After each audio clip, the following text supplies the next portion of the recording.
ಓಹೋ, ಏನಪ್ಪ ಸುಧು, ಚೆನ್ನಾಗಿದೆಯಾ ಮಗನೇ? ಏನು ತಾತ ನಮ್ಮ ಅತ್ತೆ ಬಿಟ್ಟಕಂದ್ಬಿಡು ಗಮನಿಸ್ಕೊಳಕಿಲ್ಲಕತ್ ನೀನು. ಏನು ತಾತ, ಏನು ಗಮನಿಸ್ಬೇಕು? ನಿಮ್ಮನ್ನ ನೋಡ್ತಾ ಇದ್ದೀನಿಲ್ಲ. ಏನು ನೋಡ್ತಾ ಇದ್ದಿ? ತಾತನ್ಗೆ ವಯಸ್ಸಾಯ್ತು, ಏನಾರು ಗಮನಿಸ್ಕೊಳ್ಳೋದ? ಏನಾರು ಗಮನಿಸ್ಕೋಬೇಕು, ಏನಾರು ಒಂದು ಚೂರಾರು ಜ್ಞಾನ ಇದ್ದದ್ದು ನಿನಗೆ. ಏನು ತಾತ, ಏನು ಗಮನಿಸ್ಕೋಬೇಕು ನಿಮ್ಮನ್ನ? ಕ್ವಾಟ್ರ್ ಕೊಡ್ಸವ ನಿಮ್ಮ ತಾತನ್ಗೆ. ಗಮನಿಸ್ಕೊಳ್ಳೋದಂದ್ರೆ ಗೊತ್ತಿಲ್ವಾ? ಕ್ವಾಟ್ರ್ ಕೊಡ್ಸು. ನನ್ನ ಮೊಮ್ಮಗ ತಕೊಟ್ಟ ಅಂತ ಗಟ್ಕ ಗಟ್ಕ ಗಟ್ಕೊಂಡು ಕುಡಿಗಿತ್ತಾನೆ ಮೂಗುನು ಮುಚ್ಕೊಂಡು. ತಾತ, ನೀವು ಕುಡಿಯೋದು ಬಿಟ್ಟಿಲ್ವಾ? ಹ್ಞೂ, ಇವಳು ಆಡ್ತಾಳೆ ಅಂತ ಆಡು. ಇಲ್ಲ ಕಣ್ಮಗ್ನೆ, ದೇವ್ರ ಅಡಗು ಕುಡಿಯೋದು ಬಿಟ್ಟುಟೀನಿ. ಅಯ್ಯಪ್ಪ, ದೇವ್ರಾಣೆ ನೆನ್ನೆ ತಾನೆ ಕುಡ್ಕ ಬಂದಿದ್ದೀಯೇ. ದೇವ್ರಾಣೆ ಮಾಡೋದು ನೋಡಿ ದೇವ್ರಾಣೆ. ಅಯ್ಯೋ ಸುಮ್ನಿರವ, ಆಯ್ತು ಅದ್ ಕೇಳ. ಎಲ್ಲೋಗಿದ್ದಾಳ ಕಾಣೆ ಕಣವ? ಇಲ್ಲೇ ಇದ್ಲು. ಏನು ಹಳೆ ಮನೆ ತಕ್ಕ ಹೋಗಿದ್ದಾಳ ಕಣೆ, ಏನ ಕಾಣೆ. ಇನ್ನೇನಮ್ಮ, ಇನ್ನೊಂದು ಸಮಾಚಾರ? ತಾತ ಅಜ್ಜಿ, ನಾನು ತೋಟದ ಹತ್ರ ಹೋಗಿ ಬರ್ತೀನಿ. ಚಿನ್ನು, ಬರ್ತೀಯಾ? ಅವಳೇನ್ ಮಾಡಕ್ಕೆ ತೋಟದಕ್ಕೆ ಹೋಗು. ಹಾಗಲ್ಲ ಅಜ್ಜಿ, ನಾನು ಸುತ್ತಾಡ್ಕೊ ಬರ್ತಿದ್ದೋ. ಬೇಡ ಬೇಡ ಬೇಡ, ಅವೆಲ್ಲ ಇಲ್ಲ. ಇಲ್ಲಿ ಹಳ್ಳಿ ಕರಪ್ಪ, ಸಿಟಿ ಎಲ್ಲ. ಸಿಟಿಲ ಪಾರ್ಕು ಗೀರ್ಕು ಅಂತ ಕರ್ಕೊಂಡು ಸುತ್ತಬೋದು. ಯಾರು ಕಂಡು ಬರೋಕ್ಕಿಲ್ಲ. ಅಲ್ಲೇನು ಒಬ್ರು ಸುದ್ದಿಗೆ ಒಬ್ರು ಹೋಯ್ಕಿಲ್ಲ. ಅವ್ರು ಏನಾರು ಮಾಡ್ಕೊಂಡು ನಮ್ಗೇನೋ ಅನ್ಕೊಂಡು ಇರ್ತಾರೆ ಹಳ್ಳಿ ಜನ. ಹಂಗೆ ಕರ್ಕೊಂಡು ಸುತ್ತವನೆ ಅಂತ ತಪ್ಪಾಗ ಅರ್ಥ ಮಾಡ್ಕೊತಾರೆ. ಏನೋ 2-3 ಸತಿ ಹೊರಗಡೆ ಕಳ್ಸಿದೆ ಹೆಚ್ಚು. ಹಂಗೆಲ್ಲ ಕಳ್ಸೋಕ್ಕಿಲ್ಲ ನಾವು. ಅಜ್ಜಿ, ಹಂಗ ನಿನ್ನ ಮೊಮ್ಮಗನ ಮೇಲೆ ನಿನ್ಗೆ ನಂಬಿಕೆ ಇಲ್ವಾ? ನನ್ನ ಮೊಮ್ಮಗನ ಮೇಲೆ ನನಗೆ ನಂಬಿಕೆ ಇದೆ ಕಣವ. ಜನಗಳ ಬಾಯಿಗೆ ಆಡ್ಕೊಳ್ಳೋ ಬಾಯಿಗೆ ಆಹಾರ ಆಗ್ಬಿಡ್ದು. ತೋಟ ತಕ್ಕೀಗ ಅದಾ ಎಳ್ನೀರು ಕುಡಿಬೇಕಾಗಿತ್ತು, ಅದಕ್ಕೆ. ಕುಡ್ಕೊ ಬರೋದು ನೀನು. ಸರಿ ಅಜ್ಜಿ, ಆಯ್ತು. ಕಾಫಿ ಕೆಸ್ಕೊ ಬರೋದು. ಸರಿ ಅಜ್ಜಿ, ಆಯ್ತು. ಏನವ ಇನ್ನೇನು ಸಮಾಚಾರ? ಅಯ್ಯೋ ಅದೇ ಹೇಳ್ದು, ಸಾನ್ವಿ ಮದುವೆಗೆ ಒಪ್ತೇಲಕ್ಕಲ್ಲ. ಎಲ್ಲರೂ ಬೇರೆ ಕಡೆ ಎಲ್ಲರೂ ನೋಡ್ತೀವಿ, ಒಪ್ಕೊಂಡು ಆಗುವಂತ ಅಂದು. ಅದಕ್ಕೆ ಇಲ್ಲ ನನಗೆ ಆಯ್ತಿಲ್ಲ ನಾನು. ಆದರೆ ಅವಳನ್ನ ಆಯ್ತೀನಿ ಆಗ್ತಾರೆ. ಇನ್ನು 3 ವರ್ಷ ಮದುವೆ ಬೇಡ ಅಂದ. 3 ವರ್ಷ ಅಂದರೆ 6 ವರ್ಷ ಮದುವೆ ಆಗ್ದಾನೆ ನಮಗೇನು. ಈಗ ಅವ್ನ ಹೆಂಗೆ ಮದುವೆ ಮಾಡೋದು ಅಂತ ಅಂದು ಅವನು ಹೇಳ್ತಾನೆ. ಇರಲಿ ಬಿಡು, ಅವನು ಅಂತಾನೆ. ಒಂದು ಸತಿ ಮಾಡೋಗಿ ಅಂತಾನೆ ಗ್ಯಾನ್ ಗೆಟ್ಟೋನಾಗ ಮಾತಾಡ್ತಾ ಕೂತಾನೆ ಕಣವ ಮನೆ ಒಳಗೆ. ಈಗ ಮಾವು ನೋಡೋದು ನೆನೆದಿಸ್ಲಿವೆ ಕರ್ಕೊಂಡೋಗಿದ್ದು ಹಾಸ್ಪಿಟ್ಲ್ ಚೆಕಪ್ಗೆ. ಮಾವ ನನಗೆ ಡಾಕ್ಟ್ರು ಹೆಂಗಾರೆ ಅಲ್ಲಿಗೆ ಅವ್ರ ಆಸೆ ಪೂರೈಸ್ಬಿಡಿ, ಅವೆಲ್ಲ ಹೇಳೋಕ್ಕಾಗಲ್ಲ ಅಂತ ಹಂಗಂತ ಕುಂತವ್ರೆ. ಅದಕ್ಕೆ ಇವರು ಅವ್ನು ಆಗದೆ ಸಿಕ್ಕಿಲ್ಲ, ಸುಧಾರಣೆ ಮಾಡೋದ ಬಿಡು, ಅವ್ನು ಯಾವಾಗ ಆಯ್ತೀನಿ ಅಂತ ನಂಗೆ ಮಾಡೋಕ್ಕಾಯ್ತದೆ ಅಂತ ಅವ್ರಂತವ್ರೆ. ಏನು ಮಾಡಬೇಕು ಅಂತಲೇ ಗೊತ್ತಾಯ್ತಿಲ್ಲ ಕಣವ ನನಗೆ. ಅದಕ್ಕೆ ಎಂಗೇಜ್ಮೆಂಟ್ಗೆ ಈಗ ಧನುರ್ಮಾಸ ಕಳೀತೀಯ, ಹೋಗ್ಬಿಟ್ಟು ಶಾಸ್ತ್ರ ಕೇಳ್ಕೊಂಡು ಧನುರ್ಮಾಸ ಕಳೆದ್ಮೇಲೆ ಸಂಕ್ರಾಂತಿ ಹಬ್ಬ ಕಳೆದ್ಮೇಲೆ ಒಳ್ಳೆ ದಿನಗಳು ಬರ್ತಾವಲ್ಲ. ಸಂಕ್ರಾಂತಿ ಹಬ್ಬದಿಂದಲೇ ಶುರುವಲ್ವಾ. ಅದಕ್ಕೆ ಕೇಳ್ಕೊಂಡು ನಿಮ್ಮ ಹೂವನ್ನ ಶಾಸ್ತ್ರ ಕೇಳು. ಎಲ್ಲಾರಿಯ ನೋಡೋದ ಯಾವಾಗ ಡೇಟ್ ಚೆನ್ನಾಗಿರೋದು ಎಂಗೇಜ್ಮೆಂಟ್ ಮಾಡಿಬಿಟ್ಟು ಅದಕ್ಕೆ ದಿಢೀರ್ನ ಮದುವೆ ಮಾಡ್ಕೊಳಕ್ಕಾಯ್ತದೆ. ಜಾಸ್ತಿ ದಿನ ಬೇಡ ಅಂದ್ಬಿಟ್ಟು ಅವರು ಹೇಳಿ ಕಳಿಸಿದ್ರು. ಅವರು ಬರೋಕ್ಕೆ ಅಂತ ಹೊಂಟ್ಕೊಂಡ್ರು. ಅಷ್ಟೊತ್ತಿಗೆ ಆಫೀಸಿಂದ ಫೋನ್ ಮಾಡಿದ್ರು, ಅದ್ಯಾವುದೋ ಇಂಪಾರ್ಟೆಂಟ್ ಮೀಟಿಂಗ್ ಅದೇ ಅಂದ್ಕೊಂಡು. ಅದಕ್ಕೆ ಅಲ್ಲಿಗೆ ಹೋದ್ರು ಇವರು. ಹಂಗೆ ಕುಂತದೆ ಏನು ಮಾಡೋದು ಅಂತ ನನಗೆ ತಲೆ ಕೆಟ್ಟೋದಂಗೆ ಆಗದೆ ಕಣವ. ಹಂಗದವ ಹಿರಿಯ ಅಂದ್ಬಿಟ್ಟು ಕಿರಿಯನ್ ಹೆಂಗೆ ಮಾಡೋಕ್ಕದು? ಒಪ್ಸಿವಿ, ಅದು ಯಾಕೆ ಹಂಗಡ ನಾವು? ಈಗ ಸಾನ್ವಿ ನಾನು ಮಾತಾಡಿದೆ ಫೋನಲ್ಲಿ. ಇಲ್ಲಕ್ಕಂತ ನಾನು ಕ್ಲಿನಿಕ್ ಮಾಡಬೇಕು ಅಂತ ಅದು ಹಂಗನ್ಕ ಕೂತದೆ. ಅದು ಆಸೆಗೆ ನಾವು ಯಾಕೆ ಅಡ್ಡಿ ಬರಬೇಕು? ಅದಕ್ಕೆ ಈಗೇನು ನಮ್ಮ ಕಾಲ್ವ. ಈಗ ನಿನ್ನ ಗಂಡ ನೋಡಕ್ಕೆ ಬಂದಾಗ ನೀನು ತಲೆ ಎತ್ತೆ ನೋಡಿಲ್ಲ. ನೀವು ಒಪ್ಪುತ್ತಂಗೆ ಆಯ್ತೀನಿ ಅಂದೆ, ಒಪ್ಕೊಂಡೆ ಅದೇ. ಇವತ್ತು ಚೆನ್ನಾಗೂ ಇದೆಯೇ ಹಂಗೆ. ನಾವು ಒಪ್ಪದಕ್ಕಾದರೆ ಅದು ಸರಿ. ಇವತ್ತಿನ ಮಕ್ಕಳು ಅವೆಲ್ಲ ಕೇಳೋಕ್ಕಿರಕ ನಾವು ಅವಕ್ಕೂ ಇಷ್ಟ ಕಷ್ಟಗಳು ಅವೇ ಹಾಕಲ್ದಂಗಲ್ಲ. ಬೇಡ ಬಿಡು, ತಲೆಗೆಡ್ಸ್ಕೊಳ್ಳೋದು ಬೇಡ. ಅದೇನಂತದ್ದು ಆಗಲಿ, ಇವನು ಆದ್ರಾಗಲಿ ಆಗದಾರ ಇರಲಿ, ಇನ್ನೇನು ಮಾಡೋಕ್ಕತ್ತದು? ಅದೇನು ಮಾಡೋಕ್ಕತ್ತದು? ನೋಡೋಕ್ಕಾಯ್ತದೆ ಬಿಡು, ತಲೆಗೆಡ್ಸ್ಕೊಳ್ಳೋದು ಬೇಡ. ಈಗ ನೀನು ಹೇಳೋಷ್ಟು ಹೇಳಿದೆಯೇ, ನಾವೆಲ್ಲ ಕೇಳಿವಿ. ಇದ್ರ ಮೇಲೂ ಬೇಡ ಬೇಡ ಅಂತ ಅವಳಂದ್ಮೇಲೆ ನಾವು ಬಲವಂತದಿಂದ ಮದುವೆ ಮಾಡೋಕ್ಕದ? ಮುಂದೆ ಬಲವಂತದಿಂದ ಸಂಸಾರ ಮಾಡ್ಸಕ್ಕದದು? ಅವೆಲ್ಲ ಬೇಡ, ಅದೇನಾದದು ಆಗಲಿ. ಈಗ ಮಾಡಿ ಎತ್ತಾಗ ಇನ್ನೇನು ಮಾಡಿರಿ? ಅಯ್ಯೋ ಹಂಗುವೆ ಮಗ, ಈ ಎಂಗೇಜ್ಮೆಂಟ್ ಅಂತ ಯಾಕೆ ಹಿಂಗೆ ಬಟಾಡ್ತೇನೆ ಅಂದರೆ ಇವನು ಸುಧಾನು ಅಲ್ಲಿಗೆ ಹೋಗೋದ ಇಲ್ಲಿಗೆ ಹೋಗೋದ ಪಿಕ್ಚರ್ ಟಿಕೆಟ್ ತಗೊಬಿಟ್ಟೀನಿ ಅಂದ್ಕೊಂಡು ಅದಕ್ಕೆ ಇದು ಮಾಡಿದಾನಂತೆ. ಫೋನ್ ಮಾಡಿ ಅವ್ರ ಮಾವನ್ನೇ ಕೇಳೋಣಂತೆ. ಇನ್ನು ಬೇಜಾರು ಮಾಡ್ಕೊತಾನೆ ಅಂದ್ಬಿಟ್ಟು ಆಯಿತು ಅಂದ್ಬಿಟ್ಟು ಆಮೇಲೆ ಅನ್ಕೊಟ್ಟಂಗೆ ಅಂತಿದ್ದ.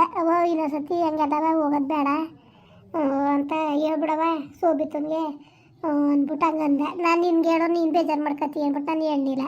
ನಾನು ಹೇಳ್ತೀನಿ ಕಣವ, ಅಲ್ಲಿ ಇಲ್ಲಿ ಅಂತ ಮದುವೆ ಮುಂಚೆ ಜಾಸ್ತಿ ಸುತ್ತಬೇಡ ಸುಮ್ಕಿಲ್ಲ ಅಂತ ಹೇಳಿದ ಮತ್ತೆ ಕೇಳಕ್ಕಿಲ್ವಲ್ಲ. ಈಗ ನೋಡೋ ತೋಟ ಕರಿತಾನೆ. ಅಯ್ಯೋ ಏನು ಗೊತ್ತು, ಅವು ವಯಸ್ಸು ಹಂಗೆ ಆಡಿಸ್ತದೆ. ಬೇಡ ಅದಕ್ಕೆ ಕಣವ, ಸುಮ್ಮನೆ ಇವೆಲ್ಲ ಸರ್ ಬರೋಕ್ಕಿಲ್ಲ ಮಗ. ಅದೇ ಹಾಕ್ಬೇಕು, ಬಿರ್ನ ಮದುವೆ ಮಾಡಿ ಮುಗಿಸ್ಬಿಡೋದು. ಎಂಗೇಜ್ಮೆಂಟ್ ಮಾಡಿಬಿಟ್ಟು ಸಡನ್ನಾಗಿ ಮದುವೆ ಮಾಡ್ಕೊಳಕ್ಕಾಯ್ತದೆ ಬಿಡು. ಇನ್ನೇನು ಮಾಡಿ ಅವನು ಆಯ್ಕಿಲ್ಲ ಅಂದರೆ ಇನ್ನೇನು ಮಾಡಂಗಿದ್ದದು? ಇನ್ನು ಬಲವಂತದಿಂದ ನಾವು ಅದೆಷ್ಟು ವರ್ಷಕ್ಕಾದನು ಆಗದಾರು ಇರಲಿ, ಹೋಗು ಮಾಡೋಗು. ಅವನ್ನ ದಮ್ಮಯ್ಯ ಅಂದಷ್ಟು ಇನ್ನೂ ಹೆಚ್ಕೊತಾನೆ. ಹಂಗೆ ಆಗಿರೋದು, ದಮ್ಮಯ್ಯ ಅನ್ನಂಗೆ ಹೆಚ್ಕೊತಿರೋದು. ಅವನು ಅದನ್ನೇ ಹಂಗೆ ಆಡ್ತಿರೋದು. ಅದಕ್ಕೆ ಅವ್ರ ಅಪ್ಪನೂ ಹಂಗೆ ಅಂದಿದ್ದು, ಬೇಡ ಬಿಡು ಅವನು ಆಗದ್ರೆ ಇರಲಿ, ಅದು ಎಷ್ಟು ದಿವ್ಸಕೊಂಡು ಮದುವೆ ಆಗ್ದಾನೆ ಇದ್ದನು ಇರಲಿ, ತಲೆಗೆಡ್ಸ್ಕೊಬೇಡ ನೀನು, ಅದೇನದ ಆಗಲಿ ಬಿಡು ಅಂತ ಅಂದಿರೋದು. ಅವನಾಗ ಅವ್ನು ಬಾಯ್ ಬಿಟ್ಟು ಮದುವೆ ಮಾಡಿ ಏನಾಗಂಟು ಮಾಡೋದು ಬೇಡ ಹೋಗು ಅದಕ್ಕೇನಂತೆ. ನನ್ನ ಮಗನಿಂದ ನಮ್ಮ ನೆಮ್ಮದಿಲ್ಲ ಕಣವ ಮನೇಲಿ, ಅವನಿಂದನೇ ನೆಮ್ಮದಿಲ್ಲ ಅರ್ಧವ, ನೆಮ್ಮದಿ ಹಾಳು ಮಾಡ್ತಾನೆ, ಮನೆ ನೆಮ್ಮದಿ ಹಾಳು ಮಾಡೋದು ಅವನು. ಅದು ಏನು ಬುದ್ಧಿ ಕಲ್ತಿದ್ದು ಹಾಳ್ಗರಿದು, ಅದ್ರ ಕುಟೇ ಹೊಡೆದಾಡಕ್ಕೆ ಹಾಕಿಲ್ಲ. ಏನಾರು ಅಂದ್ರೆ ನಿನಗೆ ಕಿರಿ ಮಗ ಅಂದ್ರೆ ಇಷ್ಟ, ನನ್ನ ಕಂಡ್ರೆ ಇಷ್ಟ ಇಲ್ಲ ಅಂತಾನೆ. ಅದು ಹೆಂಗವ ಹೇಳಿ ನೀನೇ, ಒಬ್ರು ಕಂಡ್ರೆ ಇಷ್ಟ ಒಬ್ರು ಕಂಡ್ರೆ ಇಷ್ಟ ಇಲ್ಲ ಅನ್ನೋದು ಹೆಂಗಿದದು, ಹೆಂಗವ ಹೇಳು. ನನಗೆ ನಿಜವಾಗ್ಲೂ ಹೊಸಿ ಬೇಜಾರಾಯ್ಕಿಲ್ಲ ಕಣವ. ಅದು ಹೆಂಗೆ ಒಂದು ಹೊಟ್ಟೆಲಿ ಎತ್ತಿ ನಾವು ಒಬ್ರು ಕಂಡ್ರೆ ಇಷ್ಟ ಒಬ್ರು ಕಂಡ್ರೆ ಇಷ್ಟ ಇಲ್ಲ ಅನ್ನೋದು ಹೆಂಗೆ ಅರ್ಥನೇ ಮಾಡ್ಕೊಳಕ್ಕಿಲ್ವಲ್ಲ ಇವನು, ತೊಡಗಲ್ಲ ಇವನು. ಏನಾದ್ರು ಮಾತಾಡ್ಕೊಳ್ಳಿ ಹೋಗು, ತಲೆಗೆಡ್ಸ್ಕೊಬೇಡ. ಈಗ ಮಾತಾಡ್ಕೊಳ್ಳೋರ್ಗೆಲ್ಲ ತಲೆಗೆಡ್ಸ್ಕೊಂಡು ಕುತ್ಕೊಳಕ್ಕಾದದ ಮಗ, ಮುನ್ಸಲಿರೋದು ಬಾಗ್ ತೋರ್ಸಕ್ಕಾದದು, ಅವಕ್ಕೆಲ್ಲ ತಲೆಗೆಡ್ಸ್ಕೊಬೇಡ, ಸುಮ್ಮನಿರು ನೀನು. ನೀನೇನು ಮಾಡಂಗಿರೋದು ಹೇಳೋಷ್ಟೇ ಹೇಳಿದ್ದೀಯ. ಈಗ ಬೇರೆ ಕಡೆ ಆಯ್ತೀನಿ ಅಂದ್ರೆ ಏನಾದ್ರು ಹುಡುಕ್ ಮಾಡ್ಬೋದು. ಯಾರನ್ನೂ ಆಯ್ಕೆ ನಾನು ಅವನೇ ಆಗಬೇಕು ಅವಳೇ ಆಗಬೇಕು ನಮಗೆ ಅಂದ್ರೆ ಅದು ಹೆಂಗವ ಬೇಡಕತ್ತೆ ಅವೆಲ್ಲವ, ಸುಮ್ಮನಿರು. ಅದಕ್ಕೆ ಕತೆ ಬಿಡವ, ಅದಕ್ಕೆ ಇನ್ನು ಹೇಳೋದು ನನ್ನ ಕಡೆ ಬಂದೆ, ಅದಕ್ಕೇನೂ ಇಲ್ಲ. ಎಲ್ಗೋಯ್ತು ಅಣ್ಣನಿಗೆ ಹೇಳ್ಬೇಕಾಗಿತ್ತಲ್ಲ, ಈಗ ಹೋಯ್ತೇವಿಯೇ ಇರು, ಹೋಗುವೆ ಸುಮ್ಕಿರು. ಇಷ್ಟೊತ್ತಿಗೆ ಏನು ಇಲ್ಲಿ ಕೂತ್ಕೊಳಕದ ಮಾವಂತವೆಲ್ಲ ಇರ್ಬೇಕಲ್ವ. ಇರ್ ಮಗ, ನಿಮ್ಮ ಮನೇಲಿ ಫೋನ್ ಮಾಡಿಬಿಟ್ಟು ಏನಾರು ಭಾನುವಾರ ಆಗದೆ ಏನಾದ್ರು ಮಾಡೋಕ್ಕಾಯ್ತದೆ. ಅವನು ಸುಧಾನ್ಗೂ ಅವತ್ತಿಂದನೂ ಅವತ್ತೊಂಚೂರು ಊಟ ಮಾಡಿಬಿಟ್ಟು ಹೋಗಿರೋದೇ. ಅವತ್ತು ಪಿಕ್ಚರ್ಗೆ ಹೋಗಿದ್ರಲ್ಲ, ಬರೋದಕ್ಕೆ ಮಟನ್ ಸಾರು ಮಾಡಿದ್ಲು, ಊಟ ಮಾಡ್ದೆ. ಅದೇನೋ ಚೆನ್ನಾಗಿತ್ತಿಲ್ಲ ಅಂತಿದ್ರೆ ಅದು ಯಾವ ಮಟ್ಟ ಮಾಡಿದ್ಲು. ಅಯ್ಯೋ ಒಂದು ಏನು ನಮ್ಮ ರಶ್ಮಿ ಮಾಡಂಗೂ ಮಾಡಕ್ಕಿಲ್ಲ ಸಾರದು, ಜ್ಞಾನವೇ ಇಲ್ಲ. ಹಿಡ್ಕೊಬಿಡ್ತಾಳೆ ಫೋನ ಅಡುಗೆ ಮನೇಲೂ ಮಾತಾಡಿದ್ರೆ ನಾವು ಅದು ಯಾಕೆ ಬೇಕು ಅಂದ್ಕೊಂಡು ನಾನು ಮಾತಾಡಕ್ರಿ ಇವು ಮುಂಡೆ ಇವಳು ಮಾತಾಡಕ್ಬಿಟ್ರಲ್ಲ ನಿಮ್ಮ ಮುಂಡೆ ಏನು ಮಾತಾಡಂಗಿಲ್ಲ ಮನೆ ಒಳಗೆ. ನೋಡಿ ಬೊಗ್ಲಾಗ ಹೆಂಗೆ ಬೊಗಳ್ತಾನೆ ಅಂತ ನಿಂತ್ಕೊಂಡಿಯ ಮಗ ಆಳ್ಕೊಟ್ಟೆ ನಡ ಕಟ್ಕೊಂಡು ಜಗಳಕ್ಕೆ ಮರ್ರೋ ಅಂತಾಳೆ. ಅವಳೆ ನಿಂತಿರ್ತಾಳೆ ಬೇಕಾರೆ ಯಾವಾಗ ಬೇಕಾದ್ರೆ ಜಗಳಾಡಕ್ಕೆ. ಅವು ಅಲೆ ಮೇಲೆ ಮಡ್ಬಿಡೋದು ಮಗ, ಏನು ಮಡಗಿರು ಗ್ಯಾನಿಲ್ಲ, ಕೂಗ್ತಾ ಇರೋ ಗ್ಯಾನಿಲ್ಲ. ಫೋನ ರೀಲ್ಸ್ಗಳು ನೋಡ್ಕೊಂಡು ನಿಂತ್ಕೊಳ್ಳೋದು ಕಣವ. ಮನೆ ಒಳಗೆ ಅವಳ ಆಟಗಳ ನಮಗೆ ನೋಡೋಕ್ಕೆ ಆಯ್ತಾರ ಕಣ್ ಮಗ, ಯಾವ್ಯಾವ ಥರ ಆಡ್ತಾವಳೆ ಗೊತ್ತಾ ಮನೆ ಒಳಗೆ. ಅಪ್ಪಿ ಎಲ್ಲ ಕುಂತದೆ, ಅದು ಬೇರೆಯ ಏನು ಎಣ್ಣೆ ಎಲ್ಲವ ಮನೇಲಿ ನೆಮ್ಮದಿನೇ ಇಲ್ಲ. ಅಯ್ಯೋ ಏನಾರಲ್ಲಿ ಅದಕ್ಕೇನೆ ಚುಸಿರೋದಕ್ಕೆ ಸುಮ್ಕಿರ ಮಗನ, ಏನು ಮಕ್ಕಳನ್ನ ತಲೆ ಮೇಲೆ ಕತ್ಕೊಂಡು ಕುಣಿಸ್ಕೊಂಡ್ರೆ ಇನ್ನೇನವ ಆಗೋದು.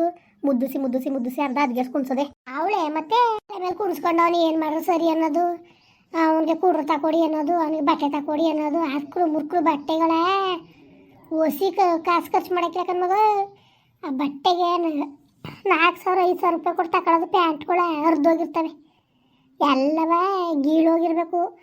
ತಿಕ್ಕುತ್ತಾ ಹೊರ್ಕೊಳ್ಳೋದು, ಮಕ್ಕುತ್ತಾ ಹೊರ್ಕೊಳ್ಳೋದು. ಅವೇನು ಬಟ್ಟೆ ಕುಲ್ವಾವು ಪ್ಯಾಂಟ್ಗಳ, ಇವು ಮಂಡಿ ಇಲ್ವಾ, ಮಂಡಿ ಎಲ್ಲ ನುಣ್ಗೆ ಕಾಣಬೇಕು. ಅದ್ರ ಮೇಲೆ ತೊಡೆನೂ ಕಾಣಂಗೆ ಒಂಥರ ಪರ್ಚಿರೋದು. ನಾಯಿ ಕಚ್ಚು ತಡ್ಕೊಬಂದು ಕಚ್ಚಿದಾಗ ಹಾಕಿವ ಪ್ಯಾಂಟ್ಗಳು, ನಾಯಿ ಹಟ್ಟಿಸ್ಕೊಬಂದು ಕತ್ತಿ ಉಚ್ಕಿಚ್ಚ ನಾಯಿ ಕಚ್ಚಿರ್ತಾವಲ್ಲ ಬಟ್ಟೆ ಬರೆಗೆ, ಅಂತೆ ಬಟ್ಟೆಗಳಿಗೆ 4,000-5,000 ರೂಪಾಯಿ ಕೊಟ್ಟು ತಗೊಂಡಾರ ಮಗ. ಅವು ತಗೊಂಡು ಒಳಗೆ ಹಂಗೆಗೋ ಇಕ್ಕೊಂಡು ಅದ್ರ ಯಾಸಕ್ಕೆ ದೋಸೆವಿಯ ಆಯ್ತು, ನಾಚಿಕೆ ಆಯ್ತದೆ. ಅದು ತಿರ್ಗೋದು ನೋಡಿದ್ರೆ ಅರ್ಕುಲ್ ಬಟ್ಟೆ ಇಕ್ಕೊಂಡು ಬಿಕ್ಸೋಕ್ರಂಗೆ ತಿರ್ಗಾರ ಮಗ. ಪ್ಯಾಸಲ್ಲಿ ಬಿಡೋದು ಸರಿ ಕಂತ ಹಾಕು 4,000-5,000 ರೂಪಾಯಿ ಕೊಟ್ಟು ಪ್ಯಾಂಟ್ ತಗೊಬಿಟ್ಟು ಅರ್ಕುಲ್ ಬಟ್ಟೆ ಇಕ್ಕೊಂಡು ತಿರ್ಗೋದು. ಪ್ಯಾಸನ ಆಳ್ಮನೆ ಪ್ಯಾಸನೆ ಕಾಣೆ ಪ್ಯಾಸನು. ಅರ್ಕುಲ್ ಬಟ್ಟೆಗೆ ಕಾಸು ಕೊಟ್ಟು ಕೂತ್ಕೊಳ್ಳೋದು. ಹಂಗೊಂದೇ ಮನೇಲಿ ಅವ ಕೊಳ್ಳ ಹಳೆ ಜೀನ್ಸ್ ಪ್ಯಾಂಟ್ಗಳು ನಾನೇ ಹರ್ಕೊಟ್ಟನು ಸರಿಯಾಗಿ. ಅದರಲ್ಲಿ ಏನು ಚೆಂದಾಗಿ ಕೂಡ್ಲು ತಗೊಂಡು ಕುಯ್ದು ಕೊಡ್ತೀನಿ, ಅದಕ್ಕಿಂತ ಚೆಂದಾಗಿ ಹರ್ಕೊಟ್ಟ ನಾನೇ ಅಂದೆ. ನೆಗಾಡ್ತಾನೆ ಏನಾರ ಹೇಳಿ ಈ ಮೊದಲು ಈ ಸಮಸ್ಯೆ ಬಗೆಹರಿಸೋದು ಸುಮ್ಮನಿರು. ನನಗೆ ಟೆನ್ಷನ್ ಆಗ್ತಂಗೆ ಆಗ್ಬಿಟ್ಟದ ನನಗೆ ನೋಡೋದ. ಈಗ ಈ ಕೇಳಕ್ಕಾಕಿಲ್ವ, ಈಗ ಅದವ ಈಗ ಆಯ್ಕಿಲ್ಲ. ಈಗ ಧನುರ್ ಮಸ್ತಲ್ಲಿ ಯಾವ ಶಾಸ್ತ್ರ ಹೇಳೋರು ಹೇಳಕ್ಕಿಲ್ಲಕತ್ತೆ. ಸಂಕ್ರಾಂತಿ ಹಬ್ಬ ಕಳೀಲಿ ಹೋಗು, ಕೇಳ್ಬಿಟ್ಟು ಮಾಡೋಕ್ಕಾಯ್ತು. ಏನು ಮಾಡೋಕ್ಕಾದದು, ಇನ್ನು ಹೇಳೋಷ್ಟ ನೀವು ಹೇಳಿದಿರಿ, ಅವನು ಒಪ್ತಾದ್ಮೇಲೆ ಇನ್ನೇನು ಮಾಡೀರಿ. ಬಾ ಆದ್ರೆ ಆಯ್ತು, ಆಗದ್ರೆ ಇರ್ತಾನೆ, ನಾನೇನು ಮಾಡಾನೆ ಮುಂದುವರಿಯುವುದು. ಪ್ಲೀಸ್ ಲೈಕ್ ಮಾಡಿ, ಕಮೆಂಟ್ ಮಾಡಿ, ಸಬ್ಸ್ಕ್ರೈಬ್ ಮಾಡಿ.